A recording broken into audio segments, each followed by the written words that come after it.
Kung nakikita nyo kami kumakain sa kahit saan, bahagi na yon ng pagiging buhay ng isang sundalo. Pag sundalo ka kasi, bawal na dito yung maarte. Aalisin mo na kung ano man yung nakagisnan mo nung sibilyan ka pa. Matututo kang mamuhay ng iba sa kinagisnan ng sibilyan. May mga pagkakataon, nakakain ka lang kung saan-saan sa gilid. Maski anong pwesto yan, importante maisurvive mo lang yung isang araw na habang nasa duty ka. Lahat ng yan ay parte na ng pagiging sundalo. Kaya sa mga nagbabalak na magsundalo, alisin na ang pagiging maarte. Kahit anong ulam, importante marangal na pagkain, huwag nyo nang tanggihan.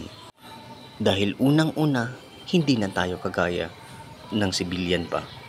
Tayo isang sundalo na kahit na anong estado ng ating pamumuhay, masaya na tayo na nakakakain tayo ng tama. Hindi talaga nawawala sa amin ang mga dilata na pagkain sapagkat ito yung pagkain na matagal masira. Hindi katulad ng mga nabibili sa palengke. Nabibili ka ng isda, kailangan mong prituhin. Bibili ka ng gulay, kailangan mong ulamin. Hindi katulad ng sardinas na pwede mong ulamin kahit na anong oras.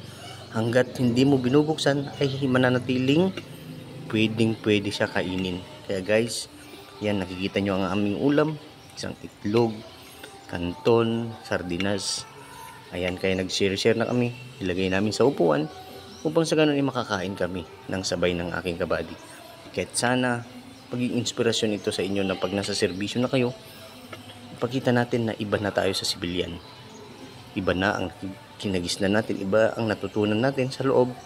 Tayo'y may disiplina, pakiingatan sana natin ang ating serbisyo nang upang sa ganun ay makamtan natin kung ano man ang nananais natin ng magandang buhay para sa ating pamilya at ikagaganda na rin ang kinibubukasan ng bawat isa sa atin.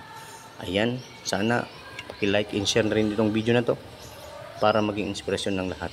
Sa mga nagnanais maging sundalo, mamuhay tayo ng